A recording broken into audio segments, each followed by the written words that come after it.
Friends, റിവ്യൂഡോ Beenu പുതിയ വ്ളോഗ്സിലേക്ക് എല്ലാവർക്കും സ്വാഗതം. അപ്പം നമ്മളിന്ന് ഇംഗ്ലീഷിലെ ഞാൻ കഴിഞ്ഞ വീഡിയോയിൽ പറഞ്ഞ ആക്ടിവിറ്റീസിൻ്റെ ഡേ ആട്ടാണ്. അപ്പം നമ്മൾ ഇന്ന് എല്ലാ ആക്ടിവിറ്റീസും നമ്മൾ ഇംഗ്ലീഷിൽ ചെയ്യുന്നതാണ്. അപ്പം നമുക്ക് നേരെ ഇതിലോട്ട് പോകാം കേട്ടോ. ഓക്കെ, നമ്മൾ ഫസ്റ്റ് തന്നെ ആക്ടിവിറ്റി 1-ൽ പറഞ്ഞിട്ടുള്ളത് these are the some of the events that were discriminate storied and careful. നമ്മൾ ഈ ഒരു സ്റ്റോറി കെയർഫുള്ളായിട്ട് നമ്മൾ റീഡ് ചെയ്തതിന് ശേഷം താഴെ തന്നിരിക്കുന്ന നീല ബോക്സിൽ ആശയങ്ങൾ ശരിയായിട്ട് ഓർഡർ ചെയ്യാനാണ്. അതിൻ്റെ ഇപ്പോഴത്തെ എങ്ങനെ ഓർഡർ ചെയ്തതെന്നും കൂടി ഏതാണ് കേട്ടോ. ഫസ്റ്റ് വരുന്നത് Ricky parents purchase the butler robot. Second point, Ricky mother gave him chores around the house. Third point, Ricky wake up to find his room perfectly clean and tidy. ഞാൻ തന്നെ നിങ്ങൾ correct ഓർഡറിലാക്കട്ടെ. Ricky search for his missing t-shirt football. അടുത്ത fifth point വരുന്നത് Ricky complaint is parents about the butler robot.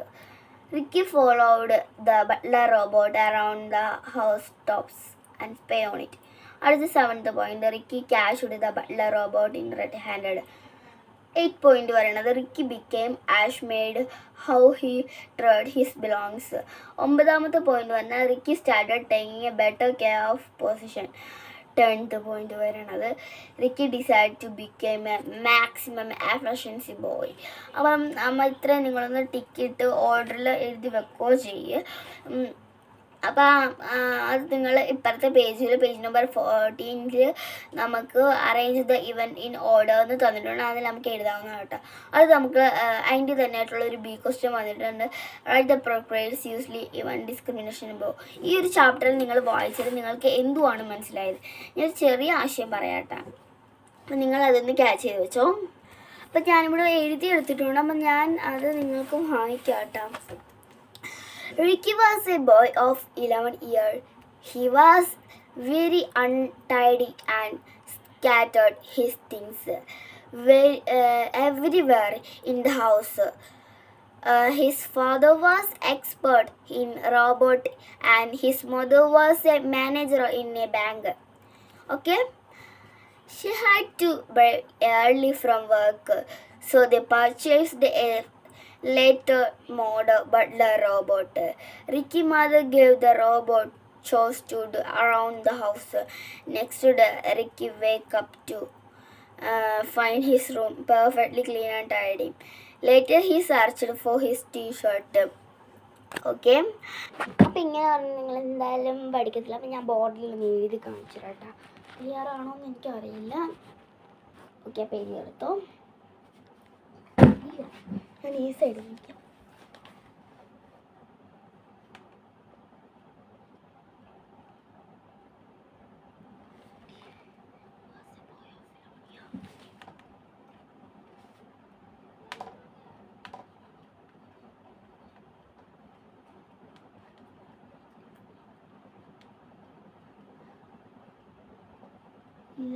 അപ്പോൾ Ricky was the boy of 11 years. Clear ആണോ friends? Okay, ഞാൻ കുറച്ച് എഴുതിയിട്ടുണ്ട് ഇവിടെ. Things tiding.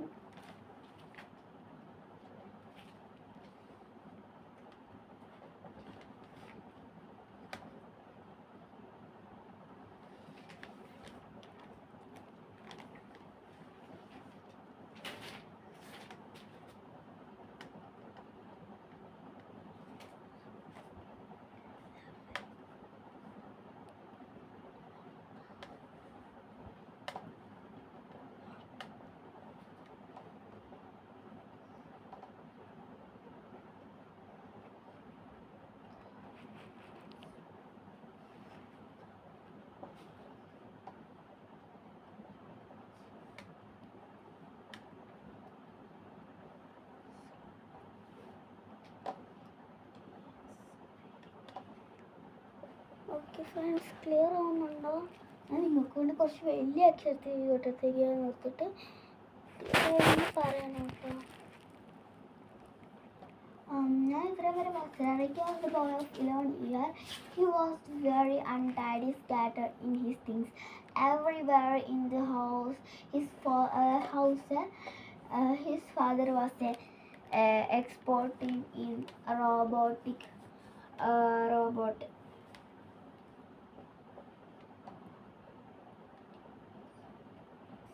and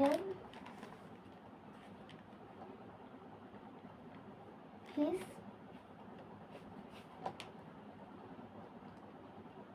mother was a a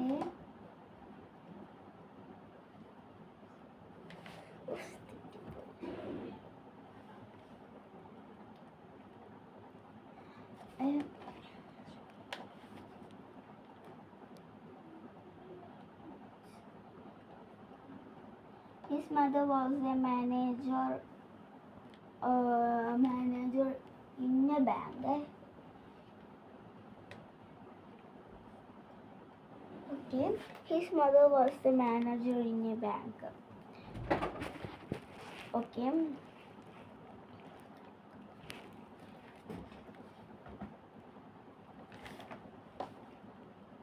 അത് വളരെ ഷോർട്ടാക്കിയിട്ടതാണ്, പക്ഷെ അത്യാവശ്യം ഉണ്ട് കേട്ടോ നിങ്ങൾക്ക് എഴുതാനായിട്ട്.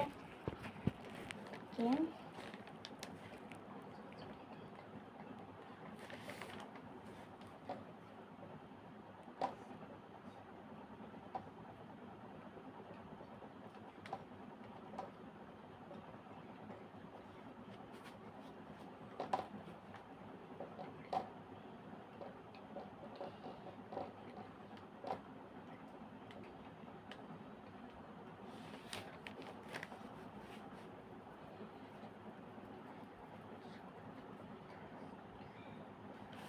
അപ്പോൾ റോബോട്ട് വരെ നമുക്ക് എഴുതാൻ നോക്കാം.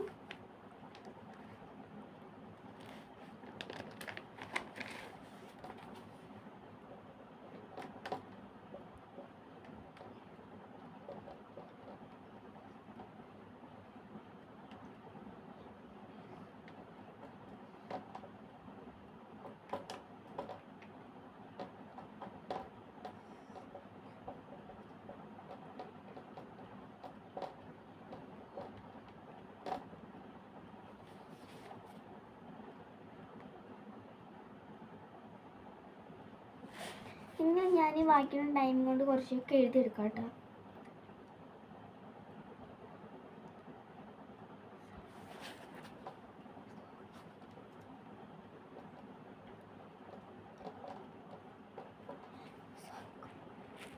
അപ്പോൾ ഇത്രയും വരെ നിങ്ങൾ എഴുതിയെടുക്കുക. ബാക്കി ഞാൻ അടുത്ത പാർട്ടായിട്ട് നിങ്ങൾക്ക് എഴുതി തരാം കേട്ടോ. അപ്പോൾ അത്യാവശ്യമുള്ള കാര്യങ്ങളൊക്കെ ഞാൻ ഇതിൽ എഴുതി തന്നിട്ടുണ്ട്, എഴുതിയെടുക്കാം. ഓക്കെ ഫ്രണ്ട്സ്, ഇത് പെട്ടെന്ന് നിങ്ങൾ എഴുതിയെടുക്കുക. ഒരു 2 ലൈനും കൂടെ ഉണ്ട്, ഞാൻ ഇനി ഇത് തുടയ്ക്കണം. ഇല്ലെങ്കിൽ നിങ്ങൾ സ്ക്രീൻഷോട്ട് എടുത്ത് വെച്ചാൽ മതി, നിങ്ങൾക്ക് പെട്ടെന്ന് പഠിക്കാൻ പറ്റും കേട്ടോ. ഇത് നിങ്ങൾക്ക് കുറച്ചിട്ട് ഓക്കെ, ക്ലിയറായോ? കണ്ടോ? അതിന് നിങ്ങളൊന്ന് പെട്ടെന്ന് സ്ക്രീൻഷോട്ട് എടുത്ത് വെച്ചോ. നമുക്ക് പിന്നെ എപ്പോഴെങ്കിലും ഇത് ഉപകാരപ്പെടും. അറിയാൻ ഒരു നെക്സ്റ്റ് വീഡിയോ എനിക്കൊന്ന് പറഞ്ഞു തന്നാൽ മതി, കമൻറ്റ് ഇട്ടാലും മതിട്ട് നിങ്ങൾക്ക് മനസ്സിലായില്ലെന്ന്. ഓക്കെ, തുടയ്ക്കാം. 10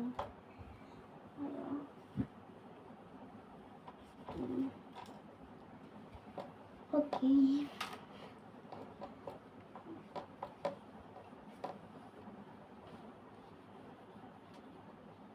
ഞാൻ നിങ്ങൾക്ക് ഇപ്പുറത്ത് ഇതിൻ്റെ പുറകിൽ മറ്റേ ബോർഡാണ്, അതിൽ എഴുതി തന്നെ നിങ്ങൾക്ക് എഴുതുക. അതുകൊണ്ടാണ് ഞാൻ ഈ ബൈക്ക് ബോർഡിൽ എഴുതി തന്നത്. അപ്പം ലഭിക്കാമല്ലോ.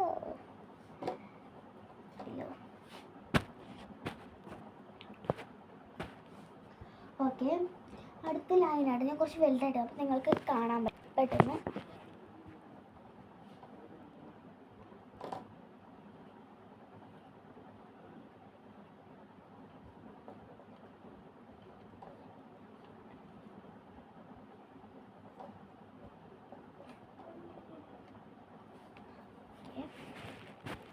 ബാക്കി എഴുതാട്ടോ. അപ്പോൾ ഇത് നിങ്ങളൊന്ന് എഴുതി വെച്ചോ. ഇതിപ്പോൾ ഞാൻ ഇങ്ങനെയൊക്കെ എഴുതണം, ഞാൻ സ്ക്രീൻ പിടിച്ചുകൊണ്ടാണ് എഴുതണത്. അതുകൊണ്ടാണ് നിങ്ങൾക്ക് ഇത്തിരി ഒരു വളവ് പിന്നെ ചീത്ത ഹാൻഡ് റൈറ്റിംഗ് ആയിട്ട് തോന്നുന്നത്. സത്യത്തിലൊന്നും അല്ല ഞാൻ എഴുതണത്, ഇപ്പം നിങ്ങളെ കാണിക്കാൻ വേണ്ടിയിട്ടാണ് ഞാൻ ഈ ഒരു അക്ഷരത്തിൽ എഴുതുന്നത്. അപ്പോൾ ഇതെല്ലാവരും എഴുതി വെച്ചാൽ നിങ്ങൾക്ക് പരീക്ഷയ്ക്ക് ഇങ്ങനത്തെ ക്വസ്റ്റ്യൻ വന്ന് ഇത് പഠിച്ചു വെക്കാൻ നല്ല ഇമ്പോർട്ടൻറ്റ് ഒരു ഇതാട്ടാണ്. അപ്പോൾ ഫ്രണ്ട്സ്, ഞാനിന്ന് ഇത്രേ എഴുതി തരുന്നുള്ളൂ. ബാക്കി നിങ്ങൾക്ക് ഓരോരോ പാർട്ടായിട്ടാട്ടോ ഇനി വരണത്. അപ്പോൾ വീഡിയോ ഇഷ്ടപ്പെട്ടാൽ ലൈക്കും സബ്സ്ക്രൈബും ചെയ്യാൻ മറക്കരുത്. പുതിയ വീഡിയോയിലേക്ക് കാണാം. ഉടനെ തന്നെ അടുത്ത വീഡിയോ വരുന്ന കേട്ടോ.